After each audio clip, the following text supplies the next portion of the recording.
Peace, peace, peace to everybody out there in the YouTube streets, man. This your brother Sean, any red Sean Calfani. Please like the show, share the show, tell a friend that we're actually live. Got a new episode of the Negro Truth, and we're gonna go in on it a little bit here in just a second. Excuse me, because I was trying to share the show for myself. Hope everybody having a good evening. Those who will catch it on the replay, peace to you. I know we got a couple of people in the building, but they haven't said anything yet. So peace to everybody that's lurking in the chat. And I see a bunch of people liking the stream. So appreciate those who hopped on and liked the stream and about to tap in, or if they will tap in to the live show or whatever. Yeah. I guess you could say that, Teddy. I guess you could say that. I'm just gonna deal with what I deal with since I don't read. You know what I'm saying? I'm gonna take that advice. So yeah, I seen what was going on with old boy over there. They doing a whole, I don't know what that's about. Peace, Ali. What's good, brother? How the farm coming?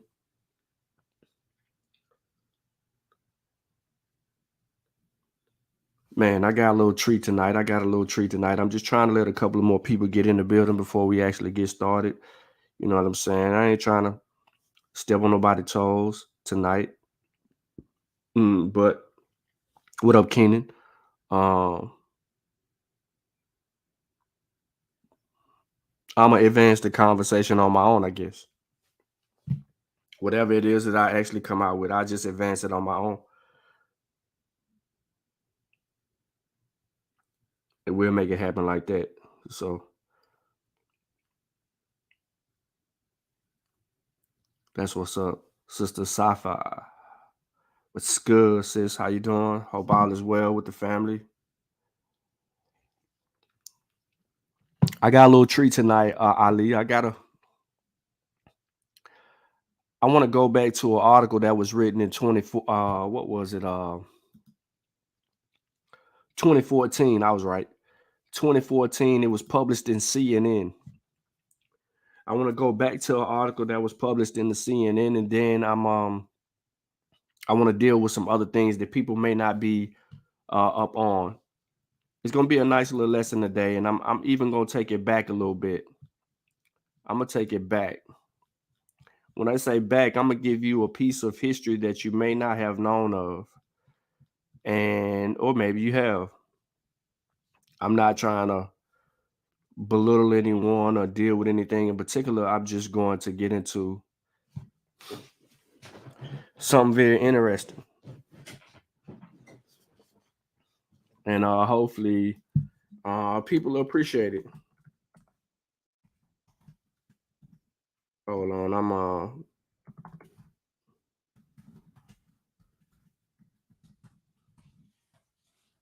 trying to line something up for y'all.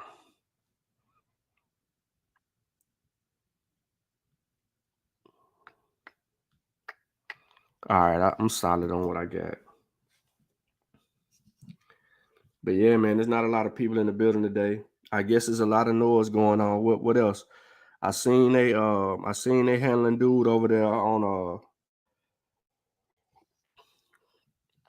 the Dagger Squad. I think they could have left that alone. I don't know if the brothers are still alive. I was in their chat moments ago.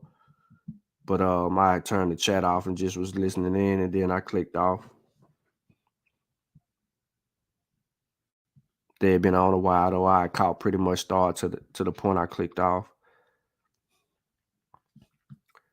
But yeah, so let's get going, man. First, what I want to do is, yeah, I know it's a lot of noise. It's always. We good at making noise. I want to go ahead and define culture. I was talking to, well, I was in the chat, But I was in the chat over there with Coach, and I was trying to get Coach's definition of how he would define culture. You know what I mean? Because when we as African Americans try to identify who we are in our existence, I think we do a poor job at defining who we are, and therefore it gives other people agency over who we are as a people, and they shape that ideology and project it out to the world. It's just me. JJ getting exposed tonight on Sinetta. That ain't nothing new. JJ is a drunk Hebrew Israelite that beat on women.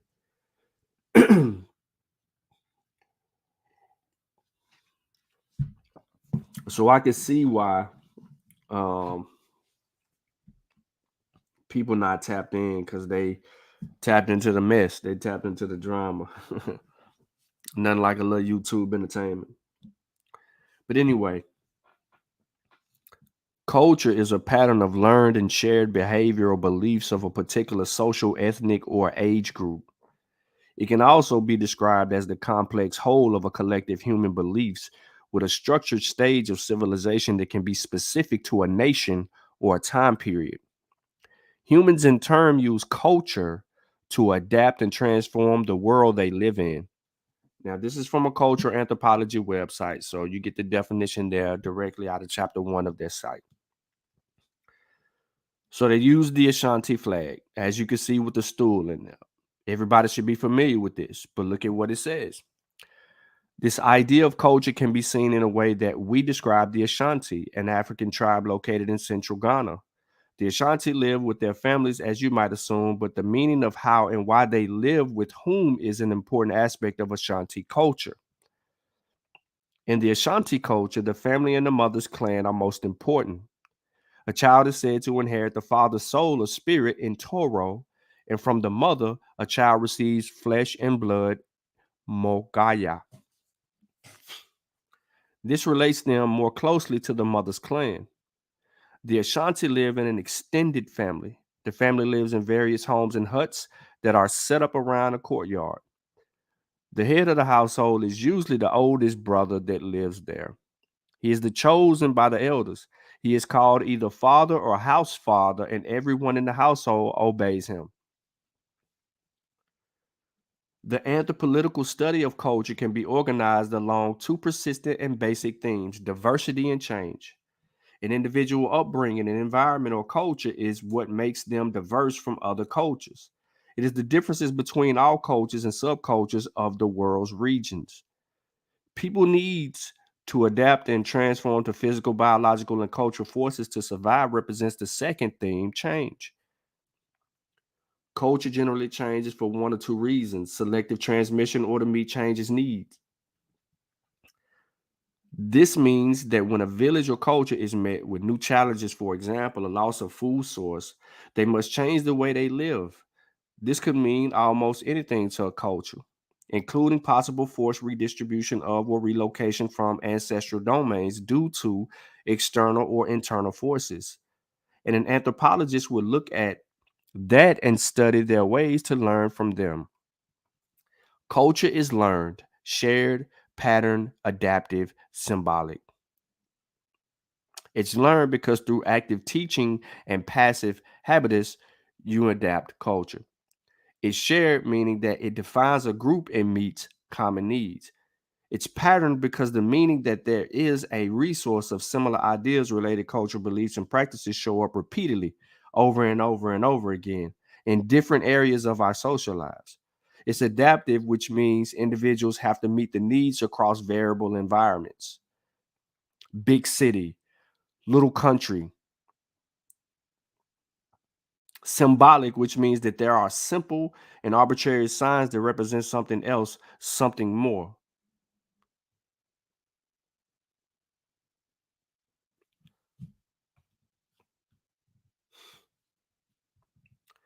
So, culture versus culture.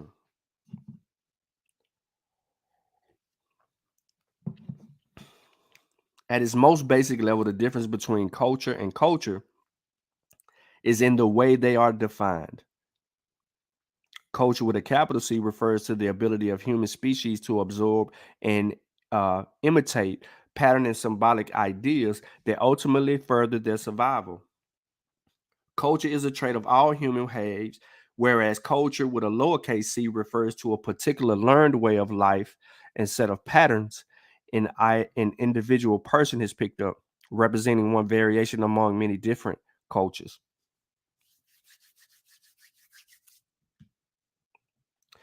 The concept of culture versus culture becomes more complex when it comes to how these two terms are misinterpreted and misused. Originally, the overlap of the two concepts had a positive effect, especially during the colonial times. It helped spread the idea that vulnerable, seemingly primitive, and uncivilized cultures had some intrinsic value and deserved protection from one or more dominating cultures. But there are drawbacks to this mentality as it assumes first that culture is a static thing, that it can be preserved, unchanged by the change in people and the times it ruins. It also assumes that the people accept the face value and do not wish to change their patterns or ways of life. If people then do change, often they are criticized by a member from within or outside their own culture or not valuing authenticity and tradition. This relates to the culture versus culture. In that anthropology focus and appreciation of culture with the big C and how it develops differently can be twisted when talking about cultural relativism or human rights. Appreciation and defense of culture does not imply blind tolerance to all aspects of cultures. A pertinent example of this would be a female genital cutting and how, as uh, an aspect of a little c culture, it can be examined and judged a violation of human rights. This does not, however, diminish an anthropologist's appreciation for the ability of the human being to develop culture. An example of how defense or of culture has been misused in apartheid South Africa, where the white supremacist government justified the oppression of Black Africans or the Bantu people because their aim was a higher Bantu culture and not a producing Black Europeans. They argued that not race but culture was the true basis of differences, the signs of destiny, and cultural differences were to be valued. In such cases, the abuse of the term is clear in that they were using it as the basis of unequal treatment and access to services such as education. So that should give us a good idea of culture and then culture versus culture. So let's take a look at the CNN article about 5 things to know about Black culture now.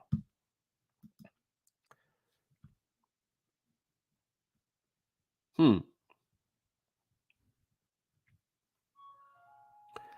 There's a scene in my satirical film, Dear White People, in which social misfits Lion Higgins is asked to write a Black culture piece by the editor of the campus newspaper staff with mostly white people. Lionel accepts the assignment with some trepidation. Despite the benefit of being Black, large afro and all, he feels underqualified because he has yet to find a pocket of culture he identifies with at the fictional Winchester University. Lionel's dilemma is one of many Black Americans share a deep desire to have an identity rooted in Black culture, coupled with knowledge that what's seen as authentically Black in popular culture doesn't reflect our actual experience. We're left in sort of no man's land because we don't often see ourselves reflected in mainstream culture nor in popular Black culture. In the making of film and engaging in debates about the state of Black film, here are 5 things I've come to know about Black culture now.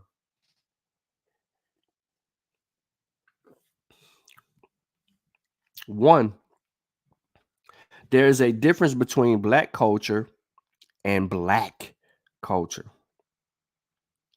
Black culture, in the quotes, is the sum, well, it's capitalized, is the sum total of cultural contributions to the mainstream to Black subculture. It's a fluid and a multifaceted, often contradictory thing. Meanwhile, Black culture, again capitalized, is a lifestyle standard made of assumptions about Black identity, often used successfully by marketers, studio heads, fashion brands, and music labels to make money. Doing it for the culture. It can be the cool factor that makes kids line up for hours to spend their last dime on brand new Jordan sneakers, or the thing that makes white people call me brother and blast 2 chains when I hop in the car. It's what people assume about Black people and how they should sound, live, and act. Black culture may have been born in Black communities or created by Black Americans, but when appropriated for commerce, there is a danger of mistaking Black culture for actual cultural experience. That's where the myth begins, and it can be devalue real human experiences.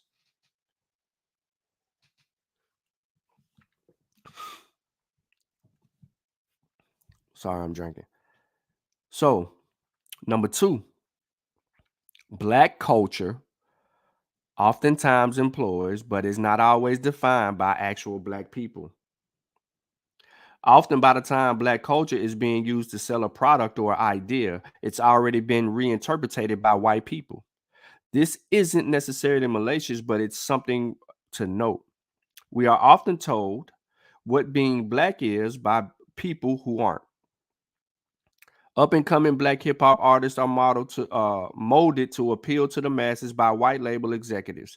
Television shows where Black characters might have no Black writers or directors. I'm reminded of a time in college when a white roommate insisted he was Blacker than I was by showing me he could successfully crip walk. It was a feat I could not do, nor cared to match. But in that moment, I was made to wonder if I was indeed Black enough, despite being the only actual Black person present. In that moment, I felt alienated by a culture I had a need to be rooted in. The Black experience can sometimes be so concretely defined in the mainstream that it feels suffocating. The reality of being Black is much more nuanced and fluid. Three, Black culture is multicultural. You heard me. Black culture is multicultural. Black culture draws from a variety of influences born both in and outside of Black communities. Janelle Monáe's album Electric Lady demonstrates this. It is a brilliant amalgamation of artistic references and desperate as Motown as Fritzland's Metropolis.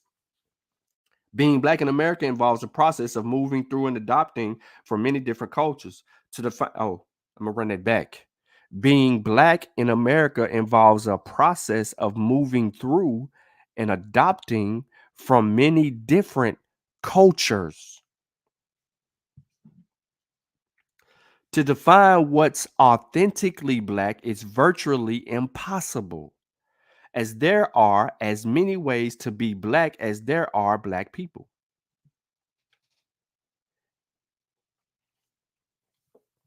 Talk to them.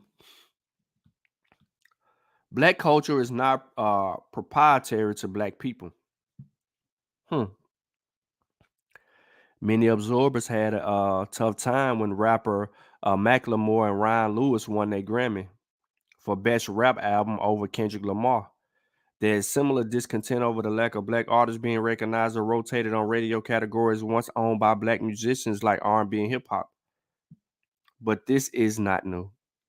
Once communities of Black artists birth something to the mass culture, in many ways, it is no longer ours. For every Dizzy Gillespie, there is a Dave Brubeck. It can be a tough pill to swallow, particularly when a culture we feel ownership of reaches new heights of success in more mainstream, i.e., whiter hands. There's something unsettling about the fact that Black artists doing things associated with Black culture, rapping, twerking, doesn't seem to capture the mainstream's attention as potently as when white artists do it. See Miley Cyrus.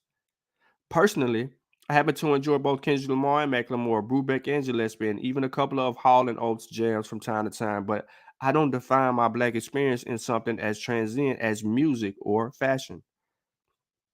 I get much more infuriated when presented with an overly defined and limited depiction of what being black represents, like being told I talk white in school, or McRib commercials, or more egregiously, seeing white kids in college dressed as black as stereotypes and post pictures of it on Facebook on a day meant to honor civil rights icons. Black culture is a starting point. Culture of any kind can be grounded and comforting, creating a home of nourishment and rules of understanding ourselves. But a certain point of cultural identity, too, tightly defined, keeps us from growing. I'm grounded in, but not limited by my blackness. When I began by trying to get my film made, the confines of black culture seemed to suggest that if a black movie wasn't broadly comedic, a historic epic tragedy, or a street story, there would be no audience for it. But I made it anyway. After millions of YouTube views for the trailer and several sold out screenings at Sundance, my quirky rumination of race and identity was being warmly received by audiences and critics of all races.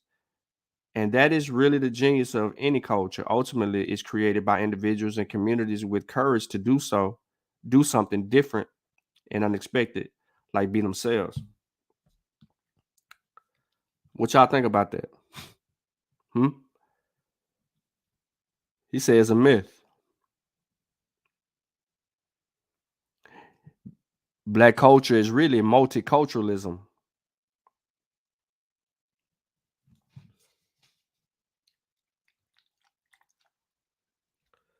So, and this is just a question, not to argue or to make it seem like I haven't read anything, or to make it seem like, you know what I mean, I really don't be studying. But when I posed it the other day, I'm having this in my mind frame of where we are today. Putting African in front of something, did it really serve a purpose? Based on what we know now. We know about then and all of that stuff. I don't want to get into that. But I'm asking this question because knowing what I know now, I look at certain information differently.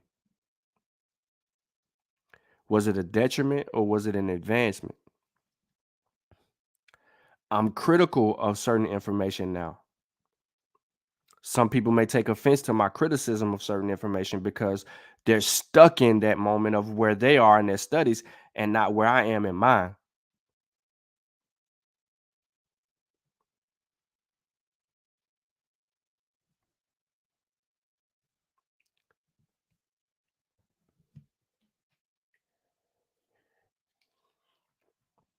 I'm willing to challenge the identity crisis of Black people in America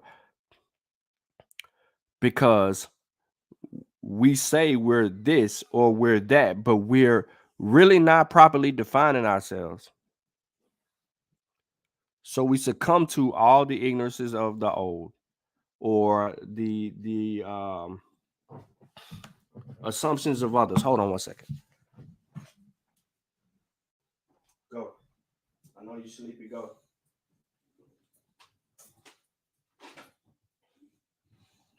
Move your butt, man. I let Tyson in his cage.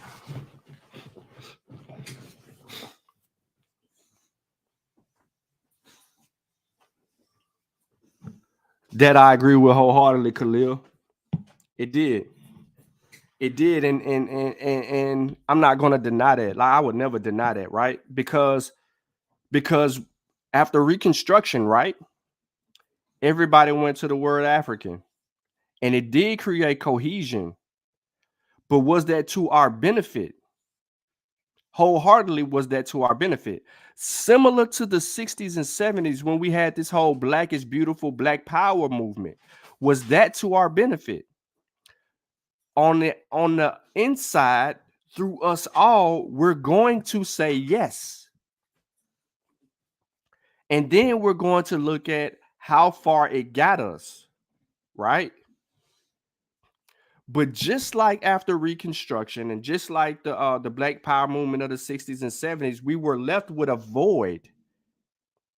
We had nothing to truly fulfill those movement areas, right? Well, hold on. I mean, All right, for all of my African American historians out there, okay? I'm not trying to jump over Jim Crow era, and I'm not trying to forget other intricate pieces of our history between Reconstruction and the 60s and 70s. I'm just really trying to outline some key moments in our history where we saw this, as Khalil said, cohesion and this forward movement of our people.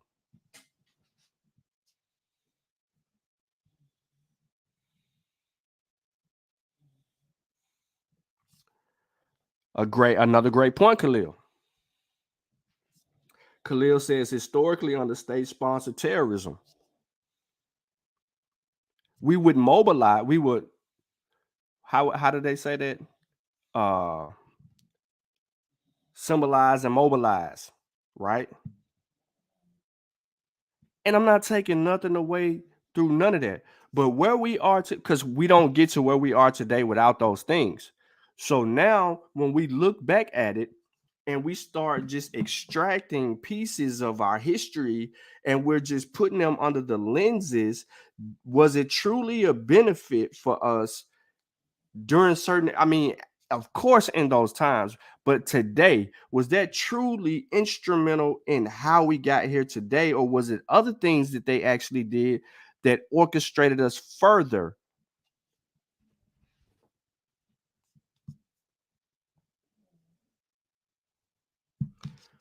See, I'm not shaming what people did because we progressed. I'm I ain't taking nothing away from that. And I think I'm really being misunderstood. Actually went off on a little tangent the other day, but that's okay. I deal with that. I just want people to keep the same as they had when they told me that I don't read, or how they been feeling about me, but just never really said it publicly, but they'll say it privately among themselves. Just keep the same energy. Or when you want to sarcastically say or throw out the word scholar, you're supposed to be a scholar while you say hip hop. These questions, right, that I'm asking, right, from my view, help us go back, reevaluate the work, and bring out and extract the key elements to advance things forward, because I'm all about the progression of scholarship. You might not see it, you might not realize it, you might not think as far as I think, but ultimately it gets us somewhere. So it brought us to 5 things to know about black, excuse me for burping, 5 things to know about black culture now. This 2014 piece has so much relevance about our identity crisis because it walked us all the way through. Calling it a myth. When we create something or when we do something, we can no longer identify it as ours because it's in everybody else's hands. So it's black culture multiculturalism.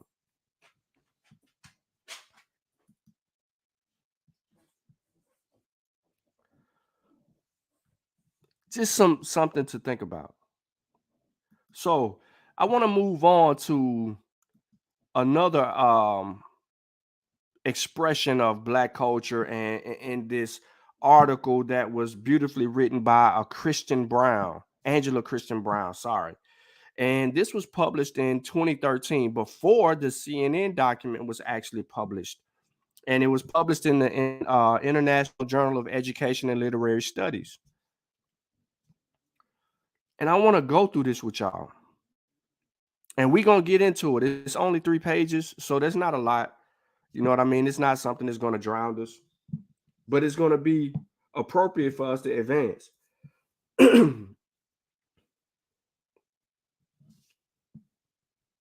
Nah, not everything, Khalil. That's what visionaries do. And yes, we need visionaries. Yeah. All right. Yeah. Good. Great point. Great point. But I just don't want to. I don't want people to misconceive Khalil, misconceive my intentions when I'm talking about these things because I'm wholeheartedly, I'm going to agree more than disagree.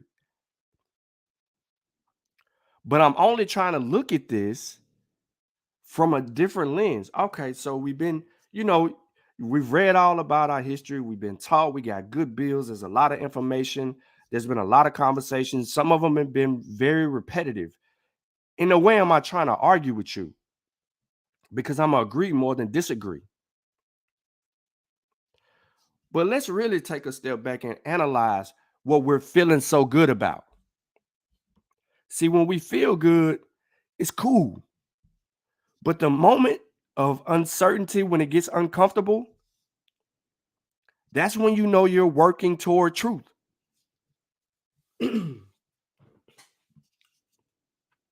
So let's get into this latest article, man. The migration of blacks in North America through slavery became united. The population of blacks passed down on the traditions of artists through art to native born citizens. The art tradition involved telling stories to each generation in black families. The black culture, elevated by tradition, created hope to determine their personal freedom to escape poverty of enslavement and to establish a way of life through tradition. A way of personal freedoms was through getting a good education that led to a better foundation and a better way of life. That was our assumption that was passed down to us, right? Let's go. African American literature is the body of literature produced in the United States by writers of African descent. It begins with the works of such late 18th century writers as Phillis Wheatley. Before the high point of slave narratives, African American literature was dominated by autobiographical spiritual narratives. African American literature reached early high points with slave narratives of the 19th century. The Harlem Renaissance era of the 20s was a time of flowing of literature and arts. Writers of African American literature have been recognized by the highest awards, including Nobel Peace Prize Toni Morrison. Among the themes and issues explored in this literature are the role of African Americans within the larger American society, African American culture, racism, slavery, and equality. African American writing has tended to incorporate oral forms such as spiritual sermons, gospel music, blues, or rap. Hmm. You see how they put those things and they put them right back on blacks? Spirituals, sermons, gospel music, blues, or rap. As African Americans' place in American society has changed over the centuries, so has the focus of African American literature. Before the American Civil War, the literature primarily consisted of memoirs by the people who had escaped from slavery. The genre of slave narratives included accounts of life under slavery and the path of justice and a redemption to freedom. There was an early distinction between the literature of freed slaves and the literature of free blacks who had been born in the North. Free blacks had to express their oppressions in a different narrative form. Free blacks in the North often spoke out against slavery and racial injustices using the spiritual narratives. African American literature has both been influenced by the great American diasporic heritage and shaped it in many countries. It has been created within a larger realm of post colonial literature, although scholars distinguish between the two, saying that African American literature differs from most post-colonial literature in that it is written by members of a minority community who resided within a nation of vast wealth and economic power. African American oral culture is rich in poetry, including spirituals, gospel music, blues, and rap. This oral poetry also appears in the African American traditions of Christian sermons, which makes us deliberate repetitions, cadences, and alterations. African American literature, especially written poetry, but also prose, has a strong tradition of incorporating all of these forms of oral poetry. These characteristics do not occur in all the works by African American writers. African American literature has both been influenced by the great African diasporic heritage and shaped it in many countries. It has been created within a larger realm of post colonial literature. Although scholars distinguish Black between the two, saying that African American literature differs from most post colonial literature in that it is written by members of a minority. You heard me in economic power. Got to keep saying that. However, all culture is rich in poetry, including the spirituals, gospels, rap. I got to keep saying those things. I got to drive that point home. Now, the characteristics do not occur in all the works by African American writers. Some scholars resist using Western literature theory to analyze African American literature. As a Harvard literary scholar, Henry Louis Gates Jr. said, "My desire has been to allow the Black tradition to speak for itself about its nature and various functions, rather than to read it or analyze it in terms of literary theories borrowed whole from the traditions appropriated from without." On troop, common in African literature is signification. Gates claims that signifying is a trope in which are subsumed several other rhetorical tropes, including metaphor, metonym, synodic, what is that, synctish, and irony, and also hyperbole, and litos and metalepsis. Signification also refers to a way in which African American authors read and critique other African American texts in an act of rhetorical self definition.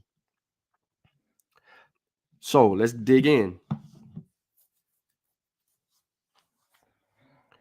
Refuting the dominant literary culture. Throughout American history, African Americans have been discriminated against and subjected to racist attitudes. This experience inspires some Black writers, at least during the early years of African American literature, to prove they were the equals of European American authors. This fight for equality has happened on every single phase or step along the way. We fought for this whole equal thing. As Henry Louis Gates Jr. has said, it is fair to describe the subtext of the history of Black letters as the urge to refute the claim that because Blacks had no written traditions, there were bearers of an inferior culture. I, I kind of agree with Gates. We had no written traditions. When we got off the boat, we wasn't writing, we wasn't allowed to. But we could sing, and we could sing Negro hymns and spirituals and things of that nature, and we can hide our teachings inside of those spirituals and those hymns. Which brings me back to another point that I mentioned about our Africanness.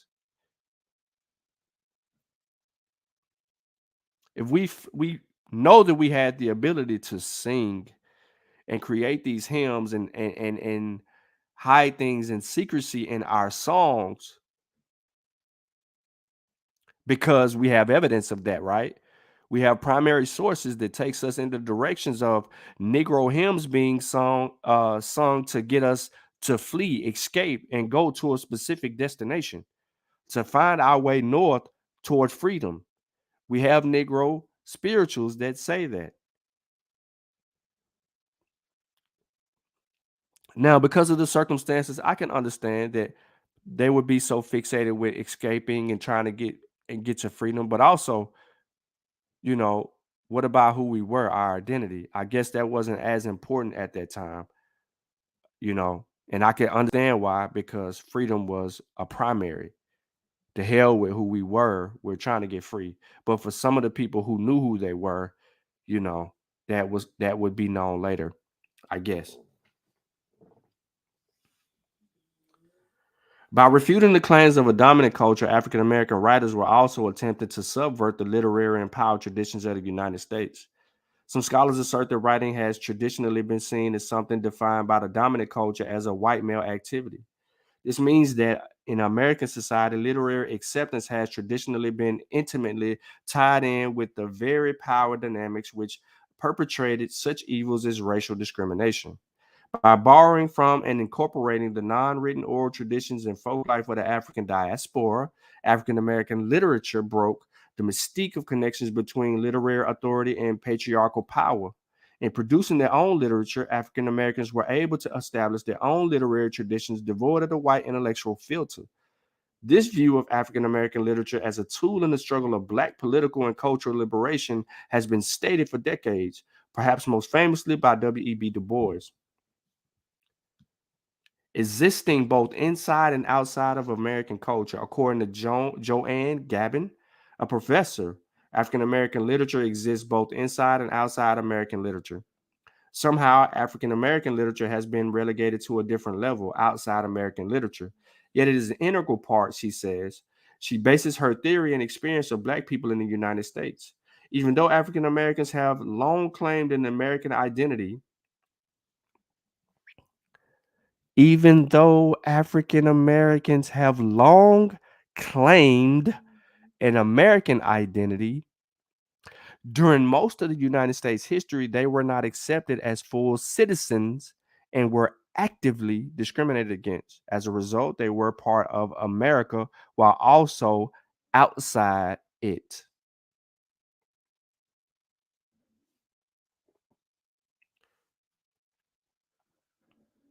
I want you to think about that for a second.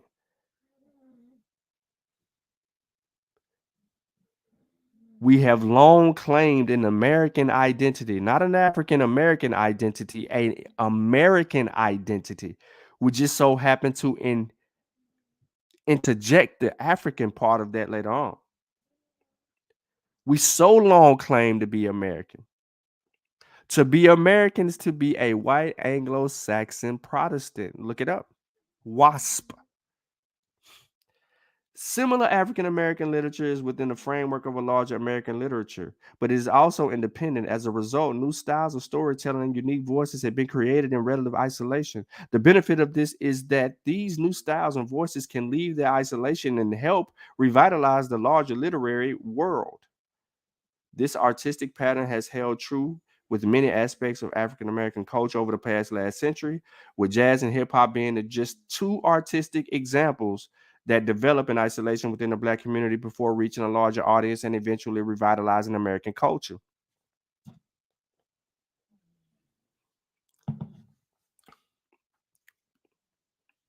Why do rap keep coming up?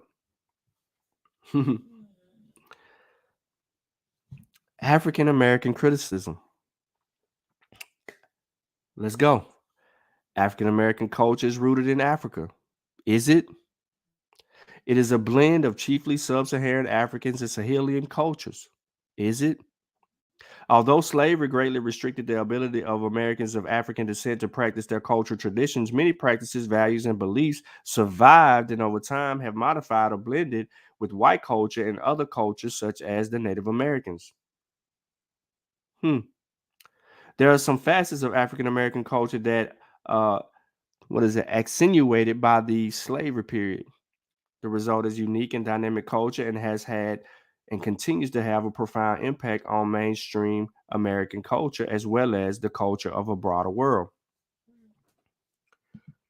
Now, elaborate rituals and ceremonies were a significant part of African culture. West Africans believed that the spirits dwell in the surrounding nature. From this disposition, they treated their surroundings with mindful care. Africans also believed the spiritual life source existed after death. They believed the ancestors in the spiritual realm could then mediate between the supreme creator and the living. Honor and prayer was displayed to these ancient ones, the spirit of those past. West Africans also believed in spiritual possession. For many years, African American culture developed separately from European American culture, both because of the slavery and persistence of racial discrimination in America, as well as African American slave descendants' desire to create and maintain their own traditions. But did we? Today, African American culture has become a significant part of American culture and yet at the same time remains a distinct cultural body. Oral traditions.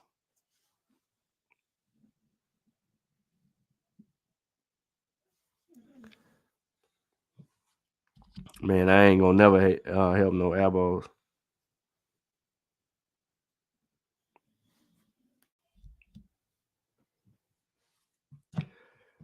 We have to analyze those things, CK. It's called critique. Slaveholders limited or prohibited education of the enslaved African Americans because they feared it might empower their chattel and inspire or enable emancipatory ambitions. In the United States, the legislation that denied slaves formal education likely contributed to their maintaining a strong oral tradition, a common feature of indigenous African cultures. African based and oral traditions became the primary means of preserving history, more, and other cultural information among the people. This was consistent with the griot practices of oral history in many African and other cultures that did not rely on the written word. Many of these cultural elements have been passed from generation to generation through storytelling. The folk tales provided African Americans the opportunity to inspire and educate one another. You heard me say something about that earlier.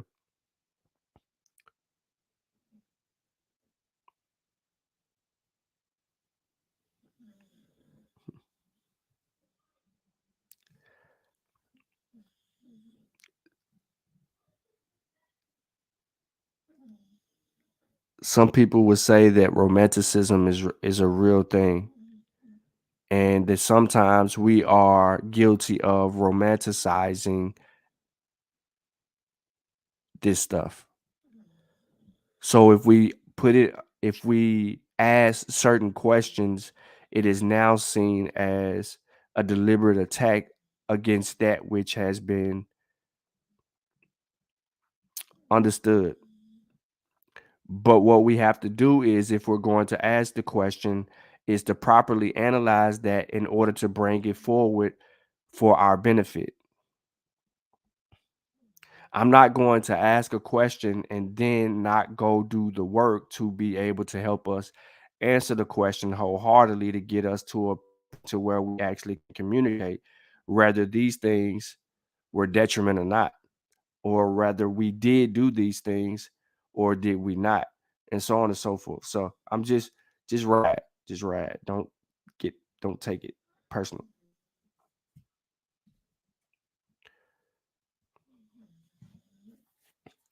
African American culture often develops separately from mainstream American culture because of African Americans' desire to practice their own traditions as well as the persistence of racial segregation in America.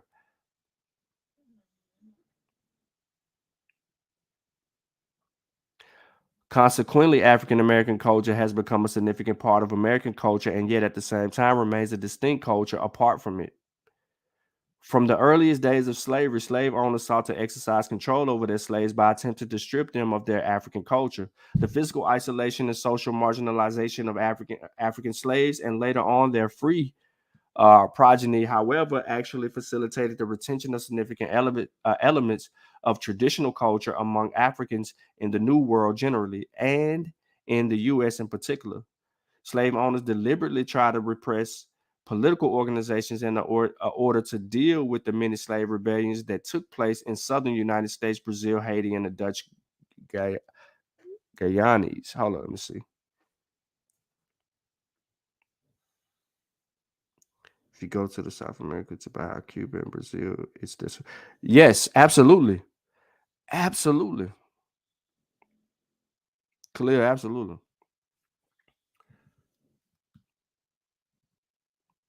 And you know what? A lot of the people in South America, they weren't distinctively trying to reconnect themselves to Africa. They were more distant than that. But then something has transpired, I believe, recently that has acquired them to look more into their Africanness. I don't know what happened, but or what influenced that, but whatever. That's a good thing. In turn, African American culture has had a pervasive transformative impact on myriad elements of mainstream American culture, among them language, music, dance, religion, cuisines, and agriculture. This process of mutual creative exchange is called creolization. There's the word. We are gumbo. Over time, the culture of African slaves and their descendants has been ambiguous to in its impact on not only the dominant American culture, but on the world of cultures. I really like the way she concludes this.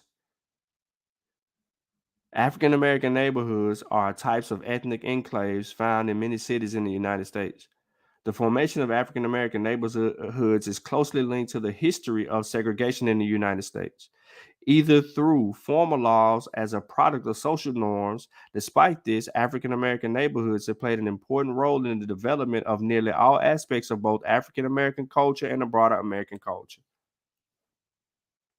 Although slavery greatly restricted the ability of Africans in America to practice their cultural traditions, many practices, values, and beliefs survive and over time have incorporated elements of European American culture. There you go. There are even certain facets of African American culture that were brought into being or made more prominent as a result of slavery. An example of this is how drumming became used as a means of communication and establishing a community identity during that time. The result is a dynamic creative culture that has had a and continues to have a profound impact on mainstream American culture and all of the world culture as well. After emancipation, these uniquely African American traditions continued to grow. They developed into distinctive traditions in music, art, literature, religion, food, holidays, and among others. While for some time, sociologists such as Gunnar Madril and Patrick Moynihan believed that African Americans had lost most cultural ties with Africa. Anthropological field research, Melville, Hersovitz, and others demonstrated that there is a continuum of African traditions among Africans in the New World from the West Indies to the United States. The greatest influence of African cultural practices as European cultures is found below the Mason-Dixon line in the southern United States, especially in the Carolinas among the Gullah people and in Louisiana. AOL sources.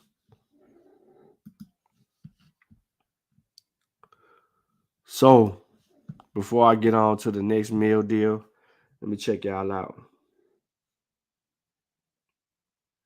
Okay. Yeah, CK, but as far as that goes, there's a lot of information over there. Absolutely. There's a lot of information just on this channel that actually plays into that part. There's even presentations and things like that that Kofi and myself did back in 2018 that were related to our identity and so forth. That many people didn't see. It's even Facebook Live videos that we did that actually are intricate.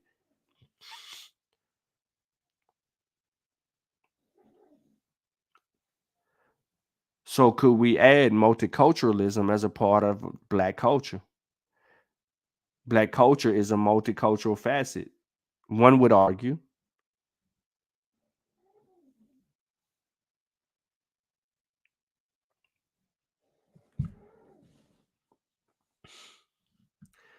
So let me give you all a little bit of let's go back down memory lane real quick. Anybody familiar with the Negro Digest?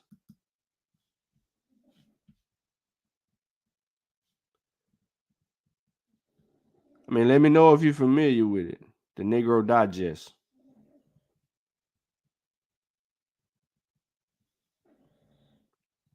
Have you ever seen one of these magazines? Have you read one? Have you stumbled upon this information some kind of way? Have you? Khalil, I know you probably have.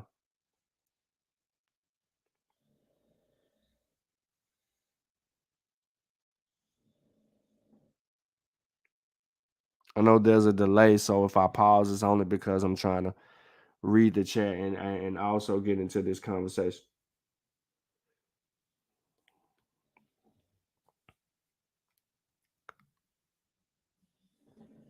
Okay. I got the thumbs up from Khalil. All right, so this has everything to do with Black history, Black power, and the whole 9 yards, period.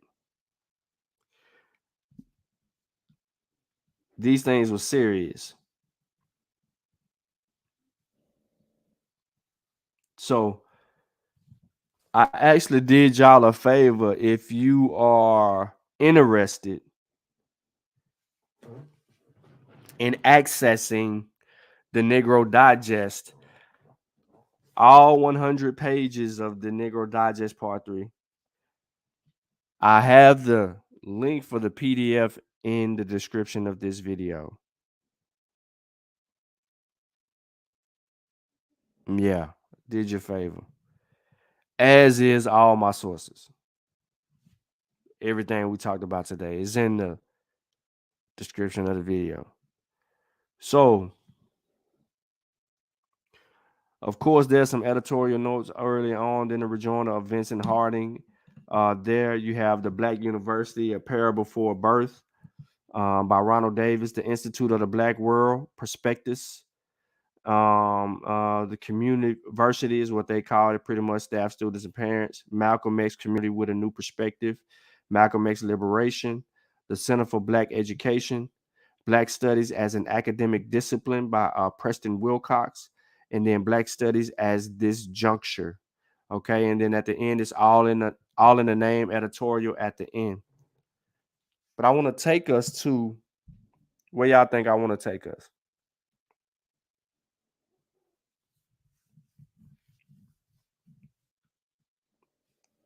The Institute of a Black World and Prospectus.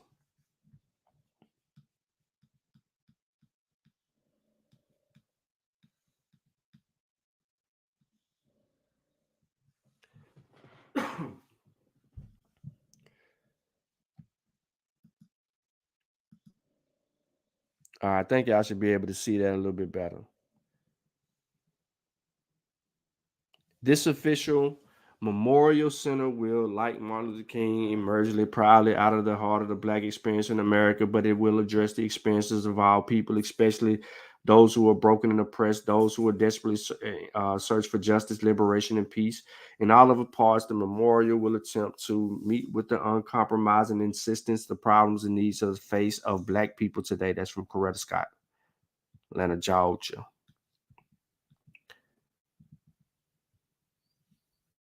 Wanted to read that. So now, Institute of the Black World.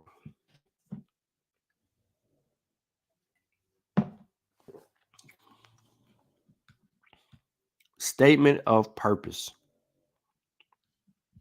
Can y'all see that?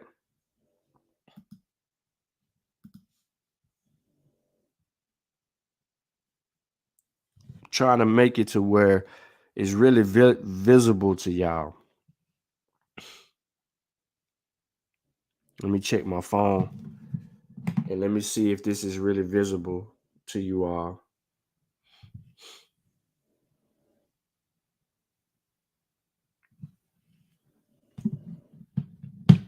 All right. If you change your screen settings, it should be very clear for y'all.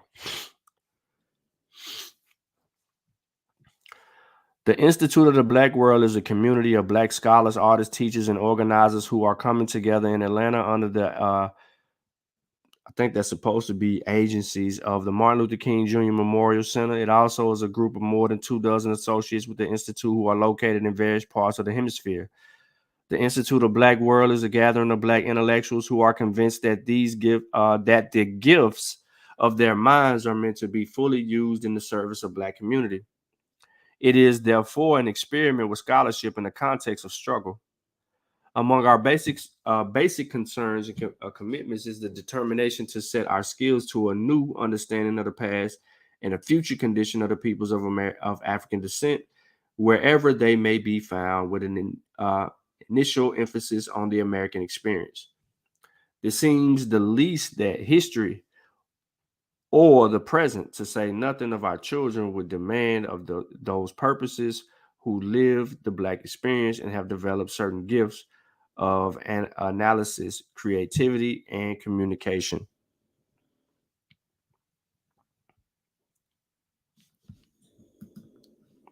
The Institute of the Black World in Atlanta is the second element of the Martin Luther King Memorial Center to be brought into being.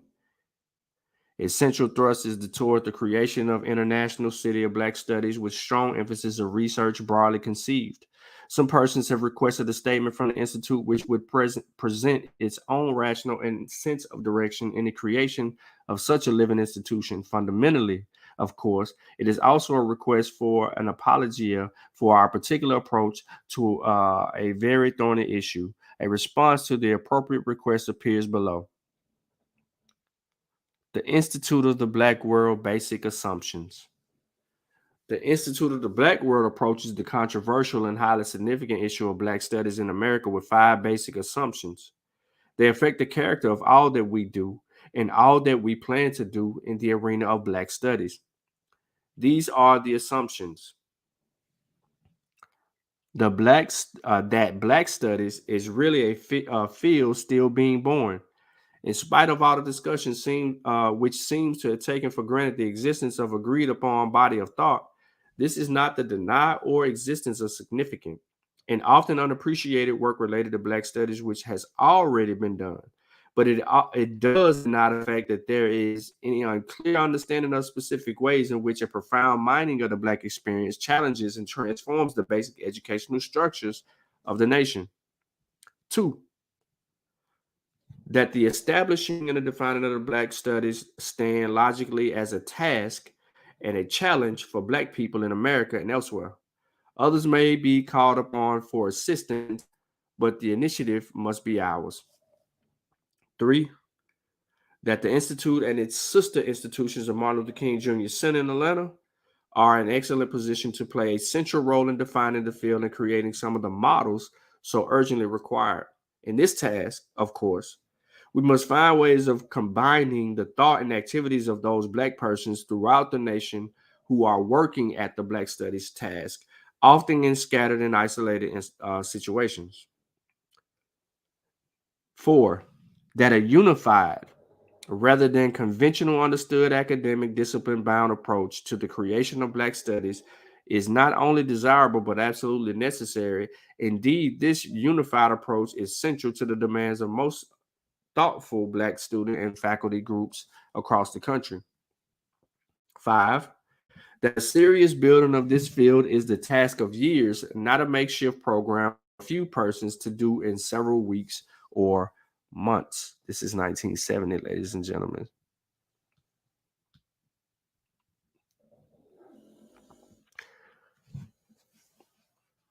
Institute of the Black World, basic program elements. Against this background of assumption, the planning of a staff in the Institute of the Black World has been working towards tentative models for more than a year, benefiting, of course, from the older hopes of the dreams of the predecessors in Black studies as W.E.B. Du Bois, Charles Johnson, Ralph Bunche, and Aileen Locke, to mention a few. Already it has become apparent to us that several elements must be a part of the creative, well-structured approach to Black studies. We have understandably sought to include them in our own planning. Among them are these elements are. Let this sink in. Serious research in many areas of historical and contemporary Black existence which have either been ignored or only superficially explored, i.e., the Black church and its theology, comparative Black urban development in a new world, comparative slavery. 2, the encouragement of those creative artists who are searching for the meaning of Black aesthetics, who are now trying to define and build a basic ground on which Black creativity may flow in the arts. Encounter among these artists, artists on the one hand, and the scholars, activists, and students on the other hand, must be constant in both formal and informal settings. 3, continuous research. They use that word a lot. Research on those contemporary political, economic, and social policies which now shape the life of Black communities in America and which determine its future.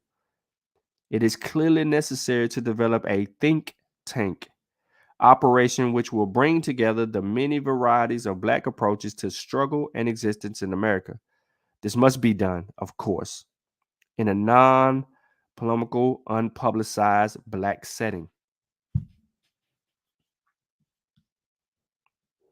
4, constant experimentation with the meaning of Black studies for the surrounding Black community and the openness to possible input from the community into creation of Black studies.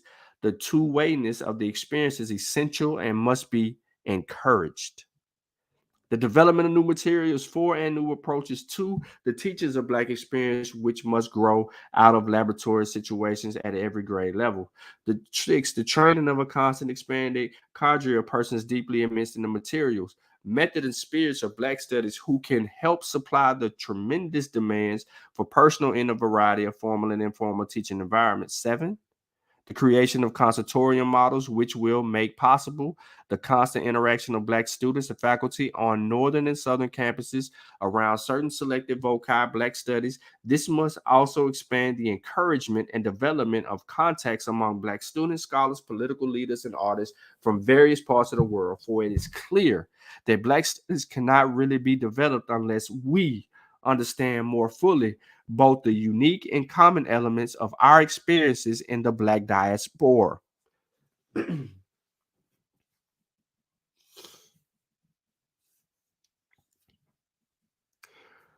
The ending of that is significant in the case for why we study what we study and why there's a need for us to be multifaceted and be able to focus and stay in our lanes to help bring our people forward.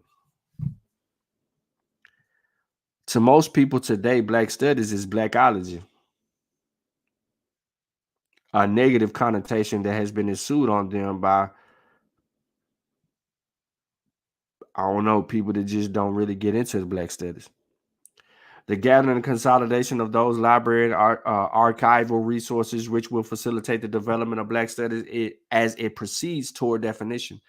9, the establishment of publishing enterprise, which will not only make available the results of experimentation and study of the Institute, but which will also encourage that increasing number of authors and researchers who wish to present their work from the heart of the Black matrix. The gathering, cataloging, and critical analysis of those Black study programs and personnel which have already developed across the nation so that we may begin to gain a fuller sense of direction, possibilities, and problems. This process began with a summer-long seminar June 1969 and will continue with monthly seminars, of Black study directors and several larger working conferences, at least through the summer of 1971.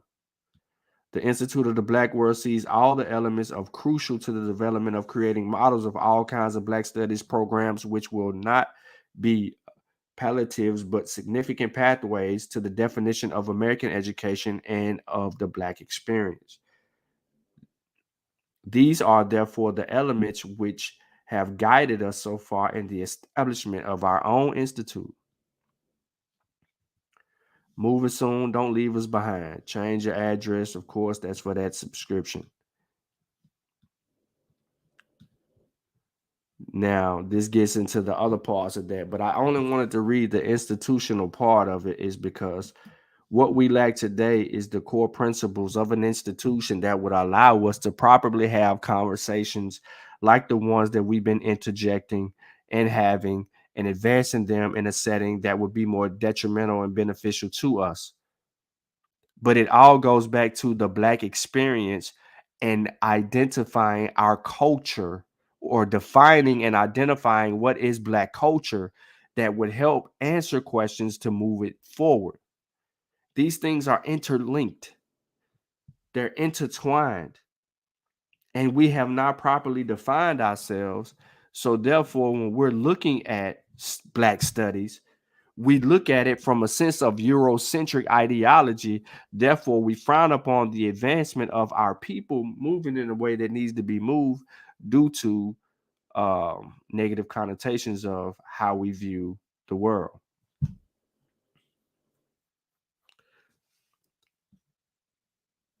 My goal is to only influence those of you who have a problem with me to use proper research methodology to answer certain questions correctly. It isn't for you to project your beliefs and your opinions and your feelings on me and my question.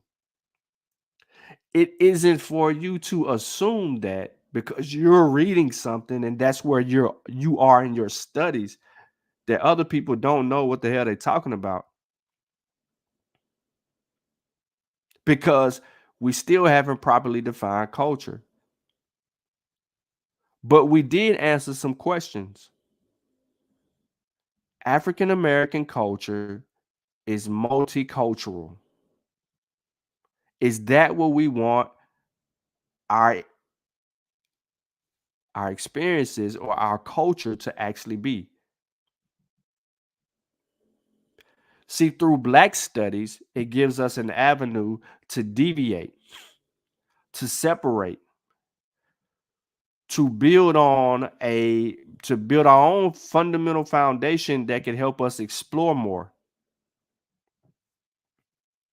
We're not subjected to just labeling our things African and then we don't see a drip of African in it, potentially. We're not there anymore. But we still got so far to go that we can't even get beyond defining ourselves. It is critical. What up here? It's critical. So hell yeah, I'm challenging all the information that I actually can challenge. I don't care who I rub the wrong way. The fact is that it may spark interest into a conversation that might be heard by people who don't even tune into you. And then next thing you know, they're tuning into you because of the way you answered a particular question or the way you carried that conversation into the forwardness of advancement so that people can really understand what our history is all about. It ain't just from, it ain't always gonna come from each one teach one or other sects or people linked in or tied into them or uh you know me or Kofi or uh whoever else may be indulged in that. There's there's a way that we actually have to put everything under a microscope properly to analyze it and to bring it forward for our people to know. That's why I asked, was it detrimental? Was putting African in front of the things that we actually built back after Reconstruction, was it was it a detriment? If we look back on it today, was it a detriment? Yes, we could see the benefit of it then because of the circumstances and what they went through. But ultimately, did it become a detriment to Black people today?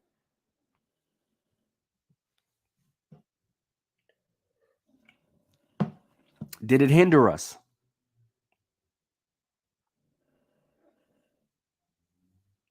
Did it keep us from being progressive? These are just thoughts. They're questions. It's not belittling the time and the era and what actually transpired or went through and all of that. And you know, save your projections. Just answer the question. Was it a detriment? When you look back on it and you analyze it and you critique it properly based on where we are today, when we look at it, was it a detriment? Did it keep us stuck?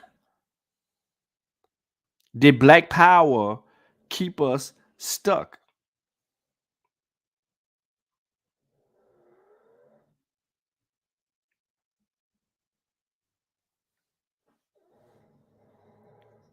They're legitimate questions.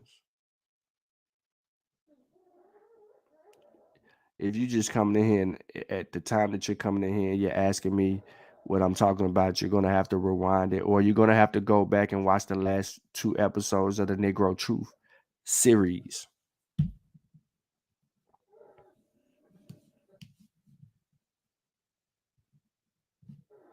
ma'am.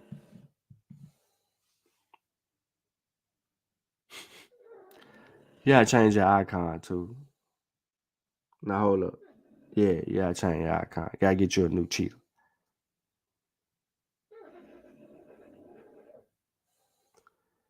He says, no, it don't.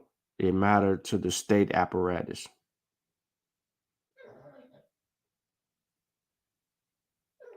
I can agree with I could rock with that answer, Khalil. I mean, you've been following the conversation, plus you already, as knowledgeable as you are, you always keep some information in the chain, but you just I be wishing that you would be more interactive in the bills and hop on them links and stuff like that more often so that people could understand your mindset because you be coming with some info. Nah, I can't give you a summary right now. It's so much. It's different videos worth. But what I'm talking about today is culture. How to properly define it is African American culture multicultural. What is African American culture? Is it properly defined? What are the ways that we actually get here? Is that the African American spirit experience is one of the most confused, culturally confused identity and identity issues in the world.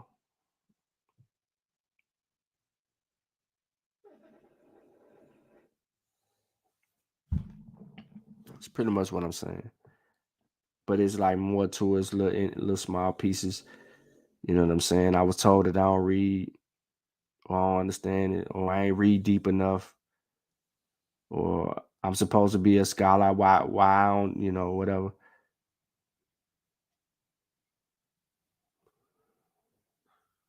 Oh, gotcha, Khalil, gotcha.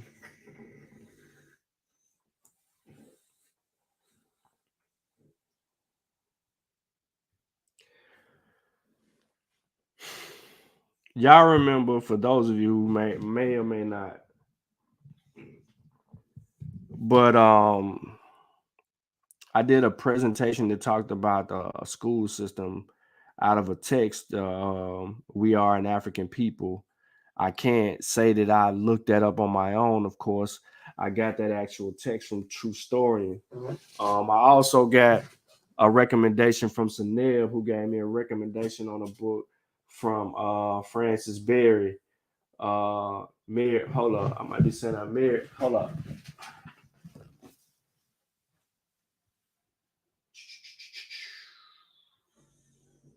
Well, book it.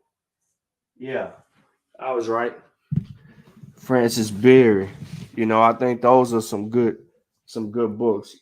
Kind of not predicated on the subject matter, but also just what we face. But like, all right, so with all this history and all this information that we actually got, when we go through and we critique it, right? Are we just on it? Are we? We're not really critiquing it, but when we talk about what Black people did in America, are we talking about it only to romanticize it, or are we talking about it to really break down what they did and how they arrived at the conclusions that they arrived at, not only based on their situations, right, but also with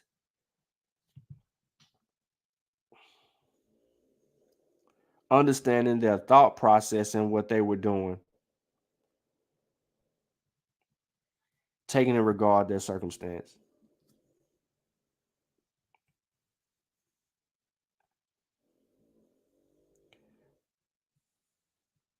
I'm really pushing for me, this is not y'all, for me to look at African American history more scientific, meaning that with the same scrutiny that I would do a scientific article.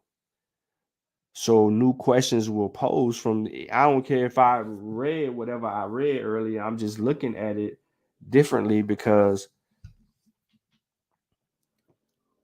I'm trying to really see, was this the best that they actually did? Is, was this the best thing that they could have did based on their circumstance, or could they have done more, or did they have the thought process to actually and do that? But I'm more stuck on this cultural perspective because I do believe that we didn't do a good, our ancestors didn't do a good job of handing down and passing down certain traditions.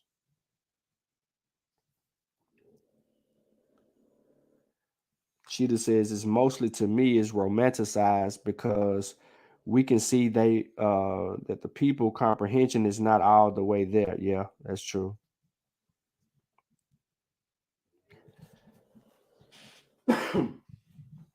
And I think that's the way that we look at it. We look at it to romanticize it. I think that's a detriment. But if you don't romanticize it and you just scrutinize it, then you looked at it as a hater or something, or people gonna cut you out. And I don't think that you should look at it. I think that we should be able to romanticize and scrutinize our African American experience. And in that, we find a way to answer some of these questions about our identity that we're still trying to piece together. Our identity is more than jazz, is more than blues, is more than rap, is more than Negro spirituals, is more than gospels, is, you know what I'm saying? It's more than that. You can't tell me that we're subjected to those things. You heard a few people, the CNN article say something, and then the sisters say something, and they both brought out Negro spirituals, rap, certain foods. You know what I'm saying? They brought out those elements that we're more accustomed to. But black culture has to be more than that. He said, Khalil said, it's really hard, Sean, because under the type of pressure they were under, we know they did it as a means of survival, not social development. That yeah, thank you. Thank you. I can appreciate that. Every African should watch the movie Glory. Man, if you want to get pissed off, we will accept lies because it's easier than accept the truth. That's the truth.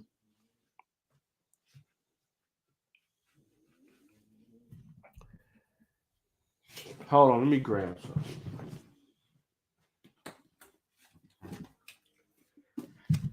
some. Most people should have this book. If you don't have it, get it. But it's the early African American print culture. Um, you might have seen Robert Rand reading it a couple of times or posting about it.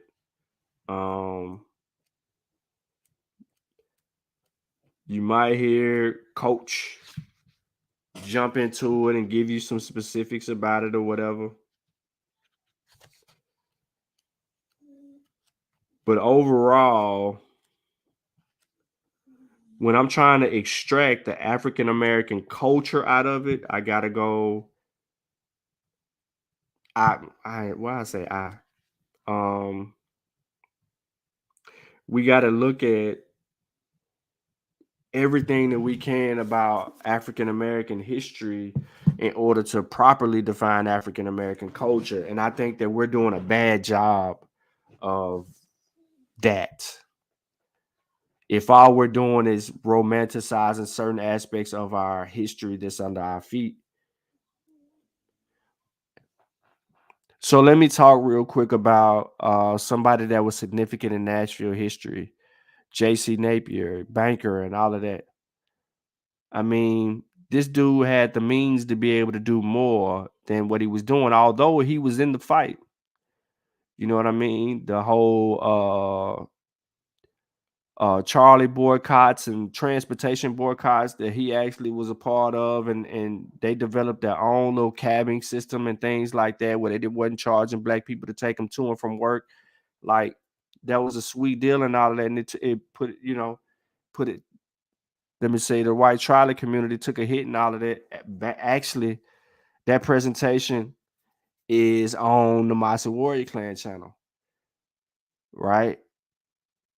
I got a couple of Black history, or several things on the Massa Warrior Clan channel to actually get into and talk about certain aspects of things.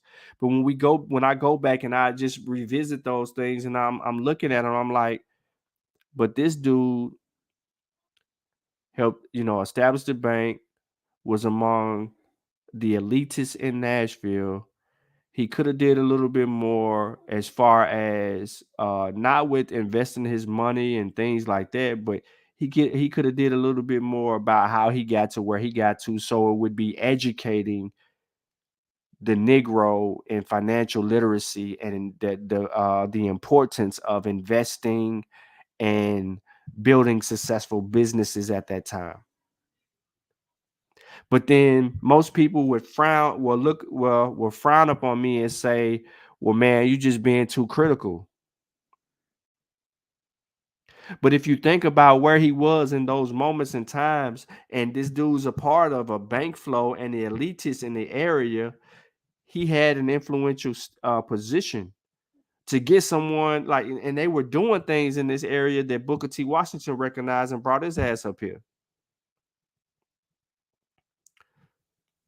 But my point is that he could have taught more people how to fish, and that would have led to a more successful Nashville for blacks. And we would have understood the means of finance and investment in its inception that could have got a lot of more people out of situations instead of succumbing to the governmental oppressions that ensued following his death and so forth. Wasn't too much progress for the Negro in Nashville, as one may seem. There was a lot of influential historical moments in Nashville, but as far as success is defined, if we define success a certain way, I think a lot of our earlier leaders missed opportunities to do just that. Teach people how to fish, educate them properly in advance. And I think the Negro Church at one time was doing those things, and that information was brought out. But then the Negro Church of old is not the Negro Church of today. So it really serves no purpose today. Said this is why reading and doing the research is important in order to pass it down, because look at black people now will be quick to jump on a trend. Now all these black folk is vegan, chakra cleansing. Facts. Can't argue that. Yeah, that's true. But look, man, I've been on here for an hour and a half. I don't want to hold nobody up. I appreciate everybody tuning into the show. Hopefully what I said today may inspire more of a conversation in other areas of opportunities to have to build on or correct me or whatnot. And I appreciate that correction uh, if it leads to that. But man, listen, the Kofi Pi Psi research team and the Masi Warrior clan is about to get back to this culture. So As I learned, we all learn podcast coming 2022. So stay tuned, family.